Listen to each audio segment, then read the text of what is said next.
그동안 잘 갔던 애들 중에 아직까지 상승 동력이 남아있다라고 생각하는 건 꾸준히 사는데, 잘 갔던 애들 중에 좀 많이 과하지 않나라고 생각하는 쪽들은 팔고 있고, 매수 전환하는 쪽은 반도체 자동차는 명확하고 인터넷도 턴어라운드 하고 있고, 제약바이오라든지 아니면 2차전지도 좀 매수 전환할 수 있지 않을까? 외국인 수급 흐름을 보면은 많이 올랐던 것들은 좀 정리를 하는 것 같고, 아직까지 싼 애들 중에서는 뭐가 좋을까 해서 좀 사는 듯한 모습들을 보여주고 있어서 순환매 흐름들을 좀 외국인이 주도하고 있다라고 생각하고 있습니다.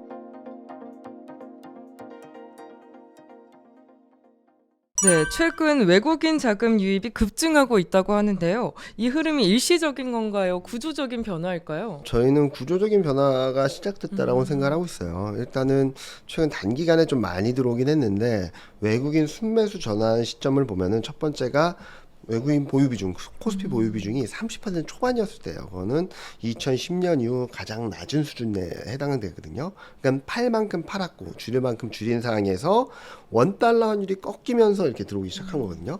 그래서 전 원달러 환율이 하향 안정화되는 과정에서는 좀 계속적으로 들어올 수 있다라고 생각하고 있어서, 올해는 뭐 1,300원 초반 좀 일시적으로 이탈하는 정도, 내년에는 1,200원대로 들어가게 된다면 외국인 순매수는 꾸준히 들어올 수 있다라고 보고 있고요.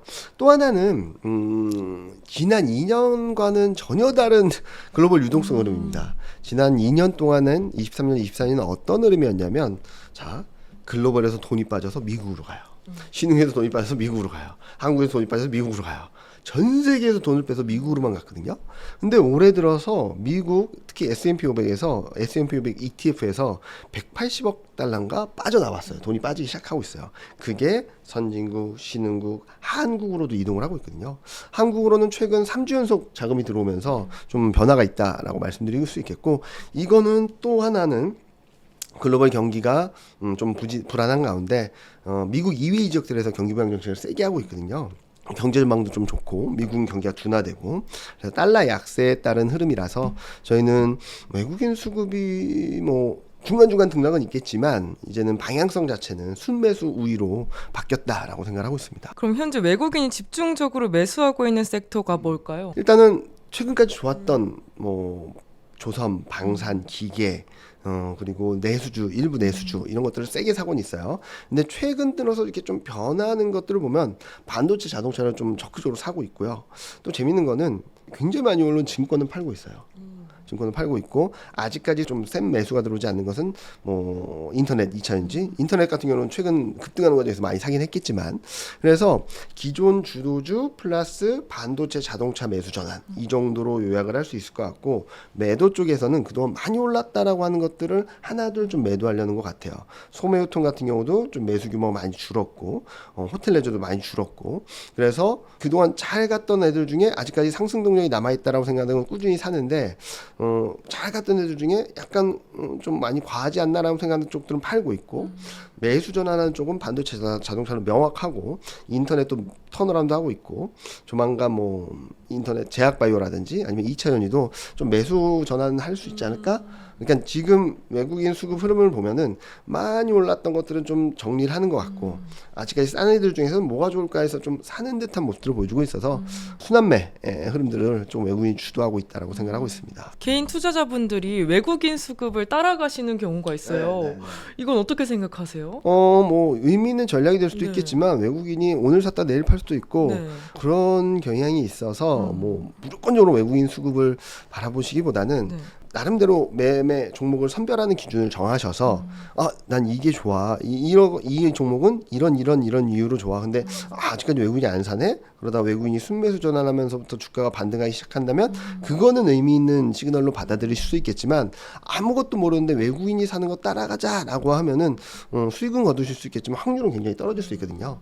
왜 그러냐면은 외국인이 한 열을 샀다가 팔아서 이렇게 쭉 떨어뜨릴 수도 있고, 그런 그림이라서. 그리고 최근 작년 하반기부터 최근까지 4월 달까지 보면은 주구장창 팔았잖아요. 네.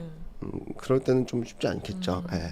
왜냐면은 주구장창 팔 때는 산다 하더라도 길게 사진 않아요. 샀다가 다시 팔고 샀다가 다시 팔고 이런 종목이라서 대응하기가 더 어려울 수도 있거든요. 근데 지금은 다행히 추세적으로 움직이는 그림이 나올 수 있어서 당분간 내년 상반기까지는 외국인이 매매하는 종목들은 한번 관심을 가져보셔도 좋다. 근데 기본적으로 나만의 기준으로 종목이나 업종을 선별해 놓으시고 이 안에서 외국인 수급이 어떻게 변하는지 트래킹을 하는 게 조금 더 투자와 확률, 수익 확률을 높일 수 있는 방법이 되지 않을까 생각을 하고 있습니다. 그럼 외국인 수급이 이건 진짜다, 이거 진짜 들어온 게 맞다라는 판단 기준 같은 게 있을까요? 그런 기준은 뭐 딱히 말씀드리긴 좀 어려운데 네. 그런 것들을 보려면은 일단은 거래량을 수반한 매수 생각을 봐야 될 것 같아요. 무슨 말이냐면 얘가 외국인이 100억을 샀는데 지금 거래량을 수반하면서 거래량 올라가는데 그거를 끌어올리면서 샀는지 아니면 떨어뜨리면서 밀어냈는지 아니면 떨어졌는데 조금 샀는지 이런 것들을 거래 규모나 매수 규모를 봐야 될 것 같아서 저는 요즘 많이 보는 건 뭐냐면은 그냥 단순히 샀다 팔았다가 아니라 네. 시가총액 대비 얼마나 샀는지를 좀 많이 보고 있어요. 그러면은 매수 강도를 볼 수 있겠죠. 네. 예를 들어서 코스피 시가총액 대비 매수 강도가 0.1이라고 한다면 0.1보다 강한 애들이 시장 산 거보다 더 강하게 산다라는 걸 볼 수 있겠죠. 그런 식으로 매수 강도를 측정하는 게 조금 더 유리하지 않나라는 생각을 하고 있습니다. 단순히 매수 금액이 좋다라고 하면은 항상 반도체, 뭐 자동차, 2차 전지가 상위권에 위치하겠죠. 근데 매수 강도, 시가총액 대비 매수 금액을 보면은 의외의 업종들이 막 1등 가고 막 네. 그런 것들도 있거든요. 그런 것들을 좀 체크해 보시는 게 조금 더 의미 있지 않나라는 생각을 하고 있습니다. 그거 외에도 외국인 수급과 관련해서 개인 투자자들이 매일 체크하면 좋을 지표 같은 게 또 있을까요? 그거는 매수 흐름이죠. 매수 흐름인데 어떤 때 봐야 되냐면 일단 외국인 수급을 따라가는 거는 되게 쉽지 않아요. 근데 아마 차트나 이런 것들 놓고 보시면 일간 단위로 외국인 샀다 팔았다는 것들을 이렇게 트래킹을 해서 볼 수 있는 지표도 있을 거거든요. 그걸 한번 보시면 좋겠는데 외국인이 언제 많이 샀을까? 떨어질 때 많이 샀을까? 올라가는데 막 사면서 올라갔을까? 떨어지는데 외국인 매도했을까? 올라가는데 매도할 수 있을까? 이런 것들을 조금 더 디테일하게 보셔도 좋을 것 같아요. 왜냐면은 올라가는데 외국인이 팔아요. 그러면은 얘는 좀 많이 왔다라는 생각을 하는 것 같고 떨어지는데 외국인이 사요. 그러면 얘는 매집하는 거 아닌가? 라는 생각을 할 수 있어서 뭐 일간 차트도 좋긴 하겠지만 뭐 분 차트를 보셔서 주가가 올라가는데 장중 올라가는데 외국인이 판다. 장중 내려오는데 외국인이 산다. 이런 식으로 반대되는 시간을 나오는 쪽들을 좀 더 면밀하게 체크하시면 트레이딩 하신 데는 굉장히 좀 도움이 되시지 않을까라는 예상을 하고 있습니다. 또 최근에 MSCI 선진국 지수 편입 논의가 다시 떠오르고 있잖아요. 이게 현실 가능성이 얼마나 될까요? 참고로 말씀드리면 올해는 안 됩니다. 올해는 안 돼요. 왜 그러냐면 와치리스트에 먼저 들어가야 돼요. 그러니까 네가 선진국 지수로 들어와도 될지 안 될지를 기본 후보군에 들어가야지 선수로 출전할 수 있잖아요. 네. 네. 1번이 갑자기 국가대표 될 수 없잖아요. 열심히 해가지고 국가대표 상비군으로 가고 거기서 뽑혀서 국가대표가 되는 거잖아요. 지금 코스피는 아직까지 국가대표 상비군에 들어가 있지도 않아요. 그래서 올해 6월, 7월쯤에 와치리스트에 들어가는 지가 첫 번째 관문이고 여기 들어가면 전 큰 무리 없이 내년이나 후년쯤에는 선진국 지수 편입이 될 수 있다고 생각하고 있습니다. 그런데 많은 분들이 이거를 말씀을 드리면은 들어가면 무조건 좋은지 아세요. 맞아요. 네. 자 계산 산술적으로 보면 네. 어떻게 될까 생각해 보시면 자 우리 한국이 선진국 지수 들어갔어요. 그럼 들어오는 돈만 있을까요? 나가는 돈도. 예. 신흥국 지수에 빠지기 때문에 신흥국 펀드는 돈이 빠집니다. 들어오는 거는 선진국 지수에선 돈이 들어오겠죠. 네. 그러면 이제 비중을 규모 자체는 선진국 지수가 엄청나게 선진국 지수에 투자하는 펀드 규모가 훨씬 더 커요. 자, 근데 여기 비중하고 여기 비중하고 다르겠죠. 마이너 리그랑 메이저 리그랑 규모가 다르겠죠. 그쵸. 그러면은 이 규모의 차이 때문에 계산적으로만 놓고 본다면 유출 확률이 높아요. 네, 유출 확률이 높아요. 왜냐하면 선진국 지수에서 미국이 너무 커져 버렸어요. 그래서 나머지 나라들이 다 쪼그라들었거든요. 그러니까 더 쪼그라든 거죠, 한국이. 그래서 나가는 규모가 좀 더 크긴 해요. 계산적으로 따지면. 근데 그러면 무조건 나가냐? 그건 또 아니에요. 과거 선진국 지수 편입된 나라들을 보면은 어떤 때는 들어오고 어떤 때는 나갔어요. 어떤 때 들어왔냐? 경기 좋고 글로벌 증시 좋고 유동성 좋고 할 때는 무조건 들어왔어요. 네. 반대로 경기 안 좋고 유동성 위축되고 증시 전반적으로 하락할 때는 나갔어요. 무슨 말씀을 드리냐면 나갈 돈이 있고 들어올 돈이 있어요. 그러면은 좋을 때는 어떻게 될까요? 나갈 돈은 천천히 나가겠죠. 네. 들어올 돈은 빨리 들어오겠죠. 그래서 돈이 들어오는 거고 증시가 안 좋을 때는 나갈 돈은 빨리 나가겠죠. 들어올 때는 천천히 들어오겠죠. 네. 이래서 그 당시 경기 상황이나 유동성 상황이 더 중요한 것이지 MSCI 선진국지수 들어가면 무조건 좋다, 뭐 네. 돈 들어온다 그런 것까지는 아닐 것 같아요. 물론 FTSE 사례가 있어서 뭐 매수 우위일 가능성이 높아요. 근데 그때도 보시면은 금융위기 이후에 시장 전반적인 흐름들이 좋았을 때예요. 그러니까 그런 것들이 조금 그때 상황을 봐서 해야 된다. 근데 MSCI 선진국지수 와치리스트 들어갈 가능성이 올해는 높고 내년이나 늦어도 후년에는 2027년 정도 6년 7년에는 선진국지수 편입 가능성이 높다. 그때 글로벌 경제나 유동성이나 증시 흐름들이 괜찮다면 들어올 확률이 높다라고 보시면 될 것 같습니다. 그럼 그 과정에서 수혜 받을 수 있는 섹터는 뭐가 있을까요? 보통 MSCI 선진국지수 편입돼 가지고 들어가게 되면 패시브 자금들이 많이 들어오거든요. 그러니까 그냥 시장을 사는 거예요. 네. 업종 대표주, 업종 대형주, 시가총액 상위주 네. 이런 애들이 좀 많이 들어올 거라고 보는 거고 그 중에서도 뭐 시가총액 탑 10 안에 들어가는 종목들 이런 쪽들이 좀 세게 움직일 수 있겠죠. 그래서 만약에 MSCI 선진국지수 편입된다, 그래서 돈이 들어온다라고 한다면 중소형주보다는 대형주를 좀 집중적으로 보시는 게 맞지 않을까 생각하고 있습니다. 글로벌 금리 변화가 외국인 자금 흐름에 미치는 영향은 얼마나 클까요?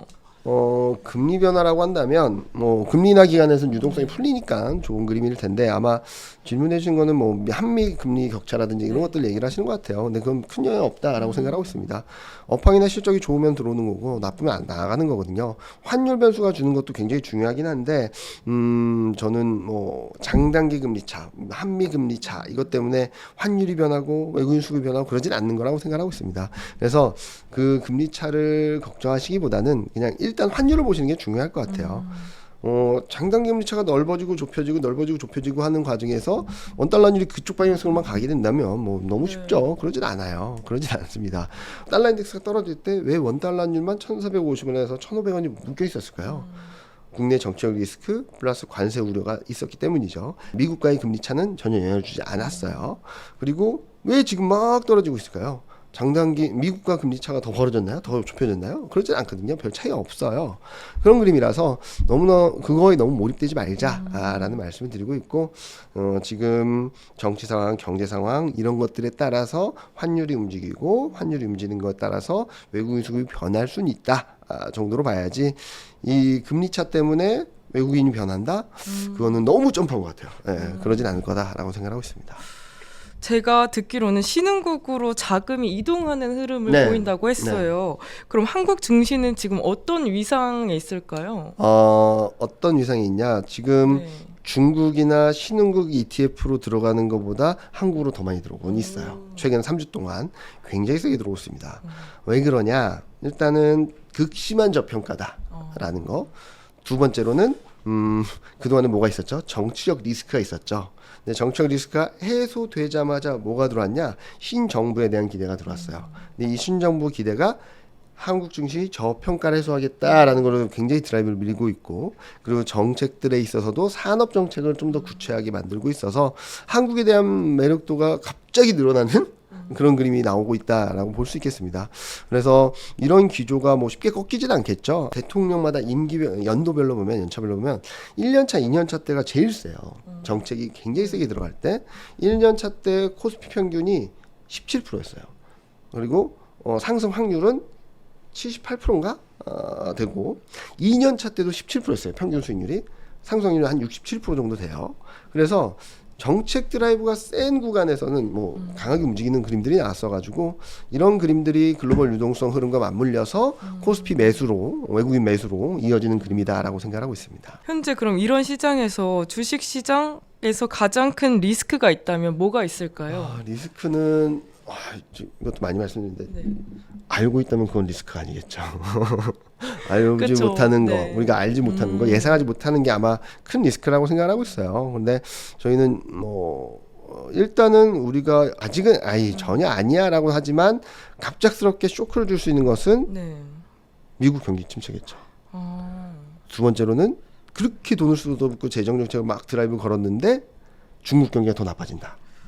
펀더멘탈 쪽에 변하는 것들 좀 그런 것들이 좀 예상 외의 우리가 예상하지 못했던 방향으로 가게 되면 리스크로서 어마어마한 부각이 될 수 있겠죠. 그리고 뭐 이 정도 리스크는 아니지만 좀 노이즈는 될 수 있다는 것은 트럼프 정책이겠죠. 트럼프 관세 정책, 그거는 저희는 방향성 자체는 바뀌었다라고 생각하고 있습니다.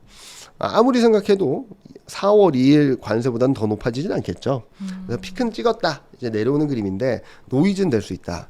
특히 7월 초에 뭐 상호관세 유예한 거 90일이 시한이 지나고 8월 중순에는 중국과의 관세 협상 90일 유예 시한이 지나고 그렇기 때문에 노이즈가 좀 발생을 할 것 같긴 해요. 그리고 또 하나는 뭐 지정학적 리스크겠죠. 근데 지정학적 리스크는 지금 어느 누가 우크라이나 러시아 전쟁 계속 팔로우 하시나요? 안 하죠. 그러니까 뭐 이게 장기화되든 빨리 끝나든 뭐 그 리스크로서의 정점은 지났다. 노이즈는 될 수 있다. 시장을 좀 흔들리게 하는, 뭐 피곤하게 하는 정도는 될 수 있겠다. 그 정도로 보고 있고, 뭐 그 외에는 뭐 예상하지 못했던 어마어마한 충격이 가해지게 된다면 저는 좀 등락은 있겠지만, 그럴 때는 또 이제 작용 반작용을 생각해야 돼요. 작용 반작용. 엄청난 센 힘으로 이렇게 들어오면 반대 힘도 그만큼 들어오는 게 작용 반작용인데, 저는 그 흐름들 많이 보거든요. 대표적인 케이스가 코로나 때입니다. 네. 코로나 때 전체적인 경제가 셧다운 됐는데, 그러면은 다 그냥 아이고 죽었네 그러고 넘어지지 않았잖아요. 이걸 극복하기 위해서 제로금리 가고 돈 헬리콥터 머니로 막 돈 풀어버리고, 그러니까 막 증시 올라가고 경제를 막 살아나고 막 그랬죠. 지금도 비슷해요.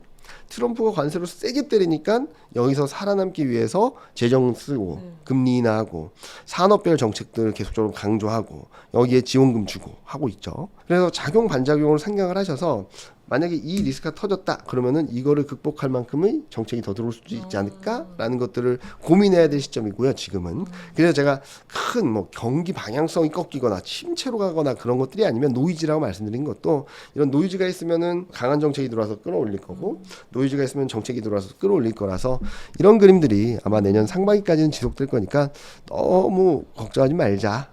그리고 만약에 제가 상상하지 못했던 악재가 빵 터져서 진짜 추세가 바뀐다라고 하면은 뭐 자료라든지 아니면 또 채널에 나와서 말씀을 드린다든지 아니면 제 텔레그램 채널 뭐 아마 링크를 달아주실 수도 있겠지만 텔레그램 채널에 들어오시면은 제가 코멘트 쓴 것들, 자료 쓰는 것들, 주간 전망 쓰는 거 다 업데이트 드리니까 거기서 이번 이 이슈는 조심해야 됩니다.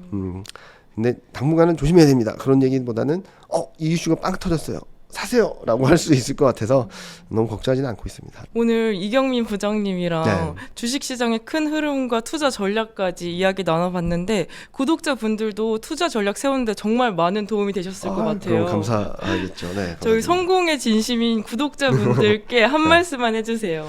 성공을 하려면은 뭐 저는 솔직히 말씀드리면은 평범하게 아니면 열심히 했다라는 것들로 끝나지는 않는 거라고 생각하고 있어요. 열심히 했다가 아니라 잘했다라는 걸 받아야 되겠죠. 뭐 그 과정이 열심히 해야 되는 거고, 그래서 투자도 많은 것들을 해보시면서 열심히 해보시고 이건 나한테 맞아, 나한테 안 맞아, 이걸 통해서 나만의 전략을 만들어 가시는 게 되게 좋다라고 생각하거든요. 그러기 위해선 더 많은 것들을 봐야 되고, 더 많은 것들을 공부해야 되고, 더 많은 것들을 쳐내야지 나만의 전략이 만들어질 수 있습니다. 그러기 위해서 뭐 여러 가지 방법들이 있긴 하겠지만, 뭐 많이들 주식 관련된 책 많이 보시나요? 그렇게 안 보는 것 같아요. 저는 많이 책을 네. 많이 보라고 추천드리는데, 직접 저자가 쓴 거, 워렌 버핏, 피터 린치 뭐 이런 사람들이 직접 쓴 책들을 보시면은 좋을 것 같아요. 근데 꼭 이렇게 말씀드리면, 책을 볼 때 꼭 딱 펼치고 펜 들고 이렇게 줄 치면서 보잖아요. 네. 그러지 말라고 말씀드려요. 내가 워렌 버핏이랑 잘 맞을지, 피터 린치 성향이랑 잘 맞을지, 소로스랑 잘 맞을지 모르거든요. 그래서 소설책 읽듯이 쭉 읽으시면 나랑 너무 잘 맞는데 뭐지? 이런 사람이 나올 거야. 그때 파고들어서 이 사람이 어떤 전략을 썼고, 과거엔 어떤 경험을 했고, 어떤 전략을 써서 성공을 했고 실패를 했고, 그 기준은 뭐였고, 이런 것들을 통해서 나만의 기준을 좀 만들어 가시고, 그리고 기술적 분석도 배우시면서 내가 가질 수 있는 무기를 많이 늘려가시면, 그리고 그것들을 내 걸로 만드신다면 주식에서도 큰 성공을 거두실 수 있겠다라고 생각하고 있습니다. 그러니까 열심히 하시고, 그리고 그것들이 누적되다 보면 나만의 것으로 만들어서 어디 전쟁터를 가든 이길 수 있는 무기들을 충분히 갖추어 가시면 좋지 않을까 말씀드리고 싶습니다. 부장님, 오늘 귀한 시간 주셔서 정말 감사합니다. 네. 저희는 다음에 더 알찬 이야기로 찾아오겠습니다. 감사합니다. 네, 감사합니다.